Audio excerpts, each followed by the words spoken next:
हरियाणा की हर अपडेट के लिए बेल आइकन दबाएं और सब्सक्राइब करें STV हरियाणा न्यूज। नरेंद्र मोदी ने रविवार को रेडियो पर मन की बात प्रोग्राम के जरिए देश को संबोधित किया। यह कार्यक्रम मोदी सरकार 2.0 का 25वां और ओवरऑल 78वां एपिसोड था।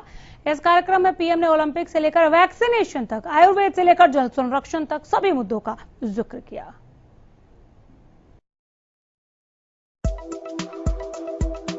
पीएम मोदी ने आज 78वीं बार देश को रेडियो कार्यक्रम मन की बात के जरिए संबोधित किया। आइए आपको ग्राफिक्स के जरिए बताते हैं पीएम की 10 बड़ी बातें।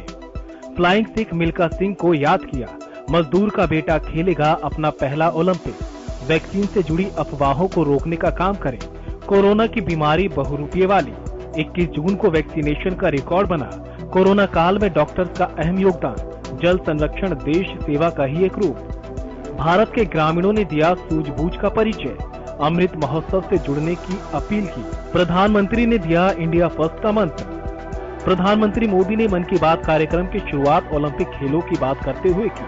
पीएम ने माय गांव ऐप पर ओलंपिक को लेकर चल रहे क्विज में हिस्सा लेने के लिए कहा। इसके साथ ही उन्होंने मिल्खा सिंह के निधन को याद किया। उन्होंने कहा कि बात ओलंपिक की हो रही हो तो मिल्खा सिंह जी को कौन भूल सकता है।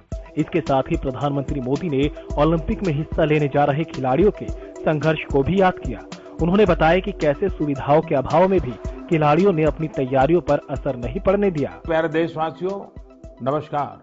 अक्सर मन की बात में आपके प्रश्नों की बौछार रहती है। इस बार मैंने सोचा कि कुछ अलग किया जाए। मैं आपसे प्रश्न करूं तो ध्यान से सुनिए मेरे सवाल। ओलंपिक में इंडिविजुअल गोल्ड जीतने वाला पहला भारतीय कौन था?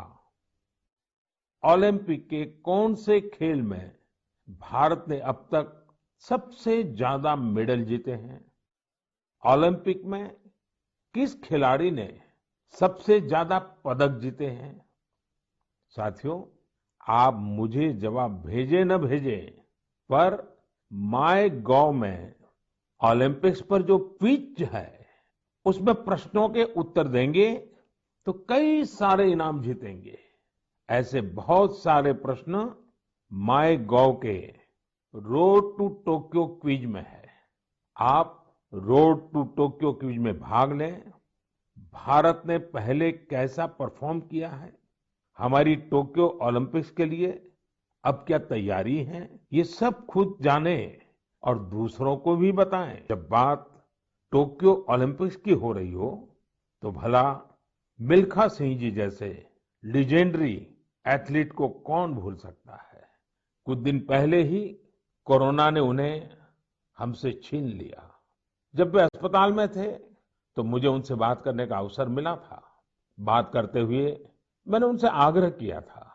मैंने कहा था कि आपने तो 1964 में टोक्यो ओलंपिक्स में भारत का प्रतिनिधित्व किया था, इसलिए इस बार जब हमारे खिलाड़ी ओलंपिक्स के लिए टोक्यो जा रहे हैं तो आपको हमारे एथलीट्स का मनोबल बढ़ाना है। प्रधानमंत्री मोदी ने कोरोना के खिलाफ लड़ाई का जिक्र भी मन की बात कार्यक्रम में कहा। कोरोना के खिलाफ हम देशवासियों की लड़ाई जारी है, लेकिन इस लड़ाई में हम सब साथ मिलकर कई असाधारण मुकाम भी हासिल कर रहे हैं। अभी कुछ दिन पहले ही हमारे देश ने एक अभूतपूर्व काम किया है। 21 जून को वैक्सीन अभियान के अगले चरण की शुरुआत हुई और उसी दिन देश ने 86 लाख से ज्यादा लोगों को मुफ्त वैक्सीन लगाने का रिकॉर्ड भी बना दिया, और वो भी एक दिन में। कोरोना काल में किस तरह अपने सामर्थ्य और सूझबूझ का परिचय दिया। गांव के लोगों ने क्वारंटाइन सेंटर बनाए, स्थानीय जरूरतों को देखते हुए कोविड प्रोटोकॉल बनाए। गांव के लोगों ने किसी को भूखा नहीं सोने दिया, खेती का काम भी रुकने नहीं दिया। नजदीक के शहरों में दूध, सब्जियां, ये सब हर रोज पहुंचता रहे, ये भी गांव ने सुनिश्चित किया।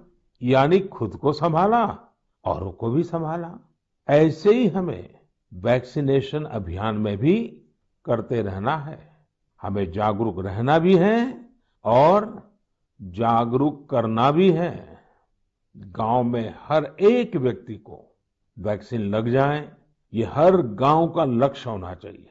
याद रखिए, और मैं तो आपको खास रूप से कहना चाहता हूं, आप एक सवाल अपने मन में पूछिए। हर कोई सफल होना चाहता है, लेकिन निर्णायक सफलता का मंत्र क्या है? निर्णायक सफलता का मंत्र है निरंतरता। इसलिए हमें सुस्त नहीं पड़ना है। प्रधानमंत्री ने देशवासियों को संबोधित करते हुए आयुर्वेद की भी चर्चा की। पीएम ने उत्तराखंड के परितोष के गिलोय को लेकर पत्र और मध्य प्रदेश के रामलोटन कुशवाहा की चर्चा की और कहा कि स्थानीय वनस्पतियों के माध्यम से आपके क्षेत्र की पहचान भी बढ़ेगी और आय का नया स्रोत भी मिलेगा। हमारे शास्त्रों में कहा गया है, नास्ति मूलम अनौषधम, अर्थात पृथ्वी पर ऐसी कोई वनस्पति ही नहीं है जिसमें कोई न कोई औषधीय गुण न हो। हमारे आसपास ऐसे कितने ही पेड़ पौधे होते हैं जिनमें अद्भुत गुण होते हैं, लेकिन कई बार हमें उनके बारे में पता ही नहीं होता। मुझे नैनीताल से एक साथी भाई परितोष ने इस विषय पर एक पत्र भेजा है। उन्होंने लिखा है कि उन्हें गिलोय और दूसरी कई वनस्पतियों के इतने चमत्कारी मेडिकल गुणों के बारे में कोरोना आने के बाद ही पता चला। परितोष ने मुझे आग्रह भी किया है कि मैं मन की बात के सभी श्रोताओं से कहूं कि आप अपने आसपास की वनस्पतियों के बारे में जानिए और दूसरों को भी बताइए। वास्तव में ये तो हमारी सदियों पुरानी विरासत है जिसे हमें ही संजोना है। इसी दिशा में मध्य प्रदेश के सतना के एक साथी हैं श्रीमान रामलोटन कुशवाहा जी।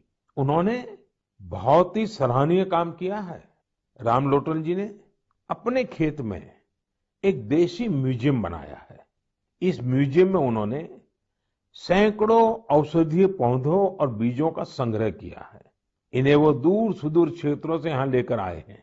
इसके अलावा वो हर साल कई तरह की भारतीय सब्जियां भी उगाते हैं। प्रधानमंत्री मोदी ने जल संरक्षण के लिए हो रहे प्रयासों का भी मन की बात कार्यक्रम में जिक्र किया। पीएम ने कहा कि वो जल संरक्षण को देश सेवा का एक रूप मानते हैं। हमें पानी बचाना है और मानसून से घबराना नहीं है।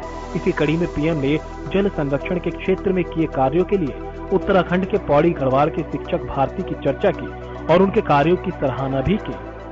देशवासियों, हमारे देश में अब मानसून का सीजन भी आ गया है। बादल जब बरसते हैं तो केवल हमारे लिए नहीं बरसते, बल्कि बादल आने वाली पीढ़ियों के लिए भी बरसते हैं। बारिश का पानी जमीन में जाकर इकट्ठा भी होता है, जमीन के जल स्तर को भी सुधारता है और इसलिए मैं जल संरक्षण को देश सेवा का ही एक रूप मानता हूं। आपने भी देखा होगा, हम में से कई लोग इस पुण्य को अपनी जिम्मेदारी मानकर लगे रहे हैं। ऐसे ही एक शख्स हैं उत्तराखंड के पौड़ी गढ़वाल के सच्चिदानंद भारती जी। भारती जी एक शिक्षक हैं और उन्होंने अपने कार्यों से भी लोगों को बहुत अच्छी शिक्षा दी। वैसे तो पीएम हमेशा मन की बात में आमजन से जुड़े मुद्दों पर भी चर्चा करते हैं। आज के कार्यक्रम में पीएम ने बारिश के पानी के संरक्षण पर जोर दिया। उन्होंने कहा कि बारिश का पानी जमीन के जल स्तर को सुधारता है, इसलिए मैं जल संरक्षण को देश सेवा का ही एक रूप मानता हूँ। पीएम ने इस मुद्दे पर बात करते हुए तो साफ कर दिया कि आने वाले वक्त में जल समस्या सभी देशवासियों के सामने चुनौती बनकर उभरेगी, जिसकी तैयारी हमें अभी से करनी होगी। ब्यूरो